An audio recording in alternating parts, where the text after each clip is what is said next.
तो रागवणारा बाप आठवतो, आपल्याला ओरडणारा बाप आठवतो. पण बापाची एकच इच्छा असते की माझा मुलगा चांगला समाजामध्ये शिकावा, समाजामध्ये त्यांनी नाव कमवावं. एवढी साईबापाची इच्छा असते हो. कुठल्या साईबापाला वाटत नाही माझ्या मुलांना समाजामध्ये नाव घालवावं, 4 लोकांनी माझ्या मुलाला नावं ठ्यावी, असं कुठल्याच आईबापाला वाटत नाही. प्रत्येक आईबापाला एवढंच वाटत असतं की लेकुराचे हित व हे माऊलीचे चित्त ऐसी कळवळ्याची जाती करी लाभावी न प्रीती. या जगामध्ये निस्वार्थ प्रेम करणारं जर कोणी असेल ना तर ते आईबाप असतात. ते आईबाप असतात. पण आईबापाची किंमत आपल्याला गेल्यानंतर कळते, असेल त्यावेळेस नाही कळतो, नाही कळत. पण खरंच या कलियुगामध्ये म्हटलं जातं की बाबा मुलाचं आणि बापाचं जास्त जमत नाही. पण खरं याचं उदाहरण घ्यावं तर आमच्या साहेबांकडून, म्हणजे एवढं गोड असं नियोजन आपल्या पित्याच्या प्रथम वर्षानिमित्तानं केलंय. आणि हे नियोजन जास्त मुलंच करतात. एवढं गोड असेल म्हणजे त्यांच्याबद्दल, आपल्या वडिलांबद्दल मनामध्ये काहीतरी असतं ना की माझा बाप आहे, माझ्या बापानं मला एवढं पायावरती उभं केलं, एवढं शिकवलं.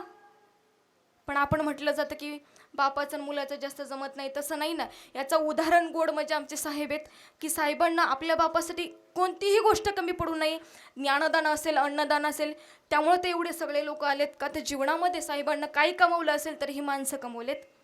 जीवनामध्ये मी सांगितलं ना, पैसा कमवू नका, माणसं कमवा, माणसंच आपल्या उपयोगाला येतात. त्यामुळे जीवनामध्ये माणसं कमवणं फार महत्त्वाचं आहे. आणि ही माणसं साहेबांना कमवलेत. त्यामुळे तर जेजुरीतून लोक आले तिथं, सोपं नाही ना. नाही तर काही ठिकाणी गावातील लोक पण येत नाहीत, पण जेजुरीतील लोक इथं कार्यक्रमासाठी आलेले आहेत, सगळेच आलेले आहेत. म्हणजे करावं तेवढं साहेबांचं कौतुक कमी आहे. सांगायचं आहे काय की जीवनामध्ये बाप फार महत्त्वाचा असतो. आणि ज्यावेळेस बाप आयुष्यातून निघून जातो ना त्यावेळेस आपल्याला कळते की बापाची किंमत, बाप काय असतो ते, बाप काय असतो.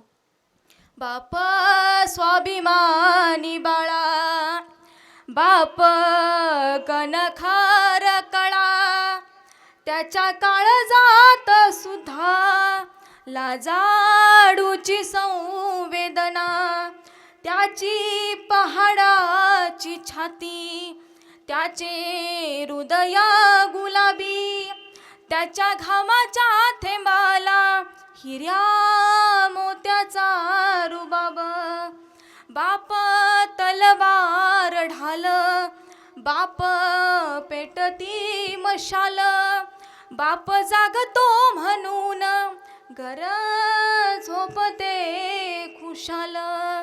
बाप घराचा तो पाया, आई कडसा त्यावर जेव्हा खचतो ना पाया, तेव्हा कोसळ ते घर बापाचं. आणि मुलीचं नातं काय, ते नात्याबद्दल बोलावं. ज्यावेळेस बाप जर कधी उपाशी राहिलं तर ती मुलगी जेवत नाही, मुलगी उपाशी राहिली तर बाप जेवत नाही. कारण निस्वार्थ प्रेम बाप आपल्या मुलीवरती करत असतो आणि मुलगी आपल्या बापावरती करत असतं. असं कधीही पहा की बाबा शेतातून यावं, मुलीने पाणी द्यावं, बाबा जेवण करा, बाबा जेवण करा, बाबा पाणी घ्या. कधी बाप आजारी पडला तर रात्रभर ती मुलगी आपल्या बाबाच्या उशापाशी असते.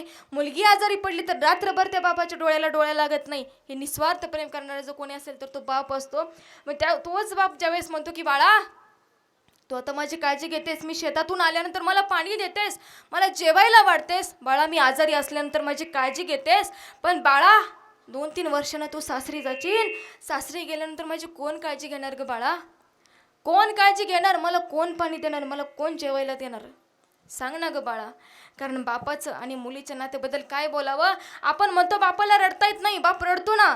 त्या बापाला समाजासमोर रडण्याचं सामर्थ्य नसतं, बाप रडतो. पण कधी, ज्यावेळेस माझा पोटचा गोळा, माझी मुलगी ज्यावेळेस सासरी जाणार आहे ना त्यावेळेस तो बाप रडत असतो, पण तो बाप दाखवत नाही.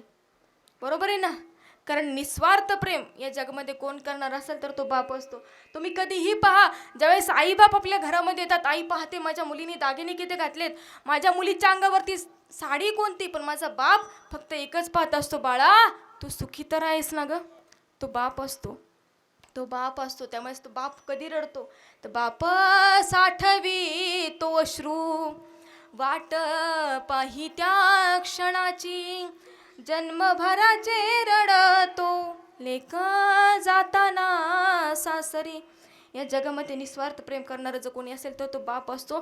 त्यामुळे बापाला काही हवं नको ते पहा, कारण ते स्वतःसाठी काही घेणार नाही, पण माझ्या लेकराला ज्यावेळेस तो बाप झाला त्यावेळेस तीच एक स्वतःवरती जबाबदारी आलेली असते की आता आपण बाबा झालोय, बाबा झालोय, आता जगायचं, तर फक्त कुटुंबासाठी जगायचं ना. तो बाप असतो, तो बाप असतो.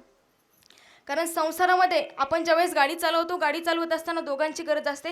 त्याच प्रकारे संसार नावाची गाडी चालवत असताना पतीला पत्नीची गरज असते आणि पत्नीला पतीची गरज आहे. म्हटलं जातं की कशी काळाची चाहूल आली, बाग सुखाची करपून गेली, कस विपरीत घडलं सार, होता सोन्याचा संसार, राजा राणीचा दरबार, काय मागाव मी देवा, घर सुखात माझ ठेवा, करी जन्माचा उद्धार, होता सोन्याचा संसार, राजा राणीचा दरबार. त्यामुळे जीवनामध्ये आईबापाची सेवा करा. कारण आई नावाची देवालाही वाटते नवलाई, म्हणून पंढरपूरचा स्वतः भगवान परमात्मा स्वतःला म्हणतो विठ्ठाई, आई बापासारखा उपकार या जगामध्ये कोणी करत नाही. महाराज माता सांगतो तुम्हासी भजारे विठ्ठला, नाही तरी गेला जन्म वाया, करिता भरोवरी दुरावसी दुरी भवाची पुरी वाहवसे, काही न लगे एक भावाची कारण, तुका म्हणे आण विठोबाची. झालेली सेवा भगवान परमात्म्याच्या चरणी अर्पण करते. तसेच माझे गुरुवारी हरिभक्तपर्यंत दत्तात्रय महाराज फरांदे त्यांच्याही चरणी अर्पण करते. तसेच कार्यक्रमावर उपस्थित असणारे महाराष्ट्रातील एक नामांकित गायनाचार्य आमचे बंधू साईराज महाराज जगताप, ते इथं कार्यक्रमाला उपस्थित आहेत, त्याबद्दल मी त्यांची ऋणी आहे. त्यानंतर महाराष्ट्रातील एक नामांकित गाणं कोकिळा कोमलताई साठे, त्याही इथं कार्यक्रमाला उपस्थित आहेत, त्याबद्दल मी त्यांची ऋणी आहे. त्यानंतर जेजुरीमध्ये सोपानदेव गुरुकुल आध्यात्मिक वारकरी शिक्षण संस्था आहे आणि या संस्थेतील आपले माझे मुलं मुली सगळेच इथं कीर्तनासाठी उभे आहेत, त्याबद्दल मी त्यांची ऋणी आहे. त्यानंतर मृदुंगाचार्य, आपलं नाव काय? मृदुंगाचार्य शुभम महाराज कुंभार, तेही त्या कार्यक्रमाला उपस्थित आहेत, त्याबद्दल मी त्यांची ऋणी आहे. त्यांच्या आधी जे पकवाज वाजवायला बसले होते ते आमचे पतिदेव प्रथमेश महाराज शिंदे, तेही त्या कार्यक्रमाला उपस्थित आहेत, त्याबद्दल त्यांची ऋणी आहे. आणि खरे इथं येण्याचा योग म्हणजे आमचे कांबळे साहेब आणि आमच्या वडिलांची त्यांची ओळख असल्यामुळे इथं येण्याचा योग आला. त्यानंतर जेजुरीतून आमचे गायकवाड पाहुणे आलेले आहेत आणि खरं कौतुक करावं म्हणजे मायबोली चॅनेल, की त्यांच्यामुळं एवढं गोड असं नियोजन झालं किंवा त्यांच्यामुळं हे कीर्तन आपण कधीही पाहू शकतो, त्यांचीही मी ऋणी आहे. ज्ञानेश्वर माऊली ज्ञानराज माऊली तुकाराम, ज्ञानेश्वर माऊली ज्ञानराज माऊली तुकाराम, ज्ञानेश्वर माऊली ज्ञानराज माऊली, ज्ञानेश्वर